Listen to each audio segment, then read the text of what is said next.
योगी जी, ये बताइए कि आपने कभी किसी से प्यार किया है? देखिए, मैं एक सन्यासी हूं। मैं केवल भारत माता से प्यार करता हूं और मुझे लगता है कि इन सब बच्चों को प्यार करता हूं। अब एक तस्वीर मुझे मिली ढूंढते ढूंढते, आप बाघ को, टाइगर को दूध पिला रहे हैं। टाइगर जैसा साहस जिसमें होगा वही टाइगर को दूध पिला सकता है। आप इसको नहीं मानते? गांधी जी कहते थे कोई एक थप्पड़ मारे तो दूसरा गाल आगे कर दो। मैंने कहा मानो होगा तो मानेंगे, दानो होगा तो नहीं मानेंगे। इतिहास गवाह है, कांग्रेस ने भी जो बातें हम ध्यान दे देंगे इसके लिए। अगर ये देश रहना चाहिए। योगी जी, प्यार मोहब्बत की बात तो ठीक है, लेकिन जब आपके भाषण सुनते हैं ऐसा लगता है कि आप सिर्फ नफरत फैला रहे हैं, जैसे सिर्फ आग लगा रहे हैं, जैसे किसी का खून पीना चाहते हैं। मैं एक सन्यासी हूं और एक सन्यासी होने के नाते सच बोलने का साहस करता हूं। ऐसा सच आप कहते हैं कि अगर एक हिंदू का खून बहेगा तो हम 10 मुसलमान का खून बहाएंगे? मुझे लगता है किस परिप्रेक्ष्य में हुआ है, किस परिप्रेक्ष्य में कहा गया है, पूरा वक्तव्य सामने आएगा तो मुझे लगता है उस पर ज्यादा बेहतर तरीके से बोलूंगा। चलिए, आपको मैं पूरा वक्तव्य सुना देता हूं आपका। ऐसी क्या बात है? अगर एक हिंदू का खून बहेगा तो एक हिंदू के खून के बदले आने वाले समय में हम प्रशासन से एफआईआर दर्ज नहीं करवाएंगे, बल्कि कम से कम 10 ऐसे लोगों की हत्या उससे करवाएंगे जो लोग किसी कतई अब बर्दाश्त की सीमाएं समाप्त हो चुकी हैं। कि पूरे फ्लो में बोल रहे हैं आप। भगवा वस्त्र पहन के, हाँ। साधु का रूप धारण करके इस तरह की नफरत की बात करना ठीक है? देखिए, मैंने उस बात को कंडीशनल कहा है। अगर कोई आपको मारेगा तो मुझे लगता है कि सामने कोई मानव होगा तो उस मानव को आप ये मान सकते हैं कि आपने एक थप्पड़ मारा, आप दूसरा थप्पड़ भी सहन कर सकते हैं। लेकिन अगर सामने दानव है तो अगर मारना एक हाथ से मारता है, दूसरा हाथ से उसका जवाब भी दीजिए। मैं एक सन्यासी हूँ।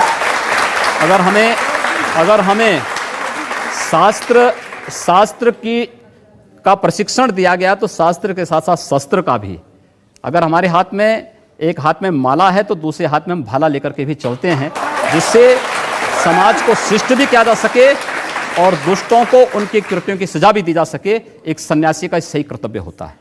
ये सारे झोलम झाल से दूर हूँ मैं, इसलिए तो मशहूर हूँ मैं। खाना सही समय पे नहीं खा पाता, मजबूर हूँ मैं।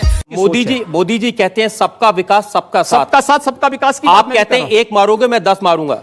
मैंने कहा है कि अगर एक को मारोगे तो फिर भाई उसका तो ये होगा ही। अगर आप मारेंगे तो ये उम्मीद मत करिए कि आप सुरक्षित रहेंगे।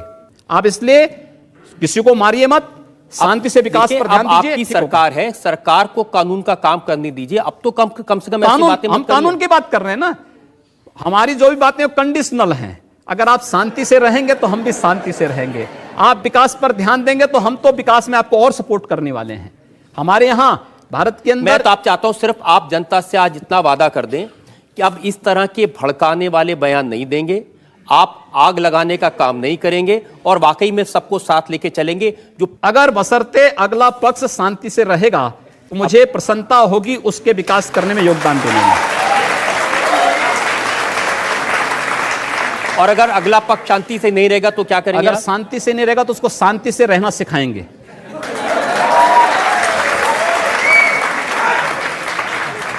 बंदूक के दम पर, मार के दम पर। जो जिस भाषा को समझेगा उस भाषा से समझाएंगे। और अगर दूसरे लोगों ने भी इसी तरह की भाषा का इस्तेमाल किया तब क्या करेंगे आप? मैंने कहा ना, जो जिस भाषा को समझेगा उस भाषा में जवाब देंगे। आपको भी तो कोई जवाब दे सकता है। दे रहे हैं, जवाब दे रहे हैं, हम उसका जवाब देते हैं। जो जैसा जवाब देता है उसको उसी जवाब मिलता है। मैं उम्मीद करूं कि जैसा आप जवाब दे रहे हैं ऐसा आपको भी कोई जवाब देने वाला मिलेगा। जवाब देने वाले जवाब दे रहे हैं, हम उसका प्रत्युत्तर उसी रूप में दे भी रहे हैं।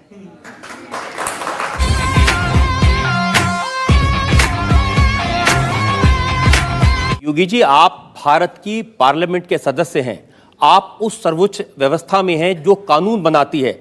आप लोगों से कह रहे हैं कि हम एफआईआर दर्ज नहीं करवाएंगे, अगर एक मारेगा तो हम 10 मारेंगे। आप गब्बर सिंह हैं कि हमने प्रशासन से इस बात को कहा। जब प्रशासन बात नहीं मानता है, जहां पर प्रशासनिक व्यवस्था पूरी तरह फेल हो चुकी है, जहां पर वो किसी चीज को सुनने को तैयार नहीं है, मुझे लगता है जब कानून और व्यवस्था फेल हो जाती है, जंगल राज हो जाता है, तो जंगल राज का जवाब जैसे को तैसा देने की तैयारी होनी ही चाहिए। योगी जी, प्रधानमंत्री नरेंद्र मोदी कहते हैं सबका साथ सबका विकास। ऐसे विकास करेंगे लोग के घर जला के उनको मार के? हमने कहा हम पहल नहीं कर रहे हैं, हमने अपने तरीके से नहीं जलाया है।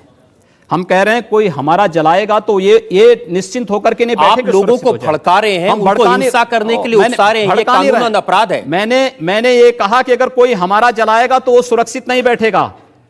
हम फिर इस बात की प्रतीक्षा नहीं करेंगे कि प्रशासन आएगा, हमारी बात को सुनेगा और फिर वह अपने तरीके से फैसला लेगा। प्रशासन रोकें अन्याय। मैं फिर कहता हूं ना कि अन्याय किसी के साथ ना हो, लेकिन हम अन्याय सहेंगे भी नहीं। लेकिन आप ये जानते हैं कि ऐसे भाषण देना, लोगों को भड़काना, मर्डर के लिए भड़काना, कत्ल के लिए भड़काना, आग लगाने के लिए भड़काना, यह कानूनन अपराध है। ये कंडीशनल है। अगर कोई आपको मारता है, प्रशासन कार्रवाई नहीं करता है, आप हाथ पर हाथ धरे रहे मत बैठिए, उसका प्रतिकार करिए। कानून आपको इस बात की इजाजत भी देता है कि आप आत्मरक्षा के लिए कुछ भी करिए। मैं आपकी इस बात से बिल्कुल सहमत नहीं हूं, और बात आपकी सिर्फ यहां नहीं रुक जाती है, आपका अपराध और बड़ा है। आपने कहा कि अगर एक हिंदू बालिका को ले जाएंगे तो हम 100 मुस्लिम बालिकाओं को ले जाएंगे। कितनी खराब बात है। हम लोगों ने तय कर रखा है कि अगर वो एक हिंदू बालिका को ले जाएंगे तो कम से कम 100 मुस्लिम बालिकाओं को हिंदू अगर एक हिंदू को मारेंगे तो 100 को हम भी मारेंगे। आप जनता से कहलवा रहे हैं वो एक हिंदू को मारेंगे तो 100 को हम भी। लेकिन मैं नहीं कह रहा हूं ना, पब्लिक कह रही है।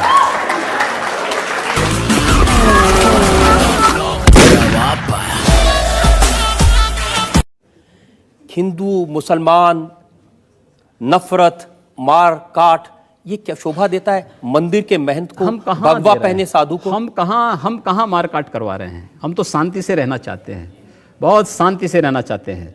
लेकिन जो लोग शांति से रहना नहीं देना चाहते हैं तो आखिर उसका भी तो कोई उपचार होगा।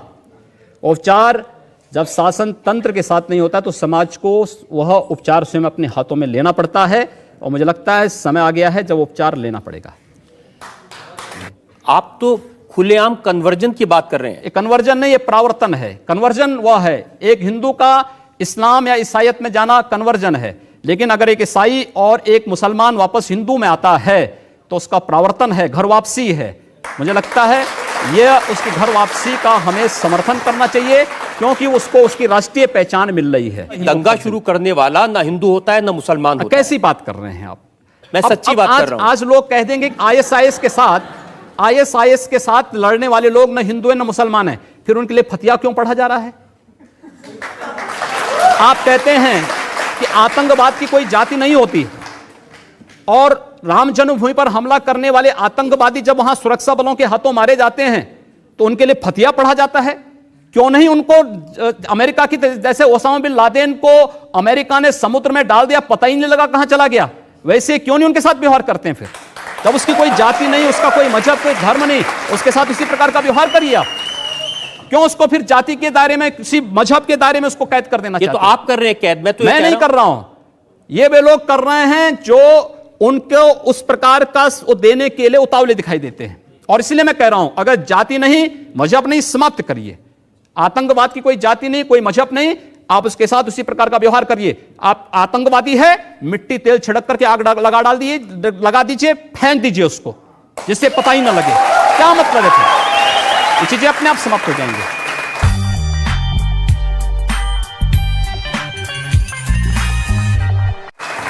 अगर कोई हिंदू है हाँ, और वो आतंकवादी है, वो मारता है मासूम लोगों को, उसके बारे में भी यही कहेंगे आप? हिंदू पहले आतंकवादी नहीं हो सकता। ये क्या बात हुई? मैं इस बात की गारंटी ले सकता हूं। आपकी सरकार है, अब आप सिर्फ हिंदुओं की भलाई करेंगे? नहीं, सारी स्कीम सिर्फ हिंदुओं मैं कह रहा हूं, हम जाति, मजहब या धर्म के आधार पर भेदभाव किसी का नहीं करेंगे, लेकिन तुष्टीकरण भी किसी का नहीं करेंगे। तुष्टीकरण भी किसी का नहीं करेंगे। इस देश के नागरिक के रूप में जिसको रहना होगा, भारत के संविधान को मान करके चले, भारत की परंपरा पर विश्वास करें, भारत के महापुरुषों को सम्मान दें, सबका स्वागत होगा। लेकिन अगर भारत के अंदर रह करके ये नहीं चलेगा कि तन भारत में और मन पाकिस्तान में, ये चलेगा तो हम लोग इसको नहीं स्वीकार कर पाएंगे, कतई नहीं स्वीकार करेंगे। तो आपके पास में 1 लाख रुपए की रिवॉल्वर क्यों है? हाँ। 80,000 रुपए के राइफल क्यों है? मेरे पास है ना। मैंने क्या कहा, दहशत फैलाने के एक लिए। सन्यासी होने के नाते हमारे पास दोनों की, सन्यास की हमारी जो प्रशिक्षण होता है वो दोनों का होता है। शास्त्र का होता है तो शस्त्र का भी होता है, एक माला जपने का होता है तो भाला चलाने का भी होता है। दोनों को एक साथ लेकर के हम लोग चलते हैं, और वह सुरक्षा के नाते, इसलिए हमारे पास है और वो रहेगा भी। तो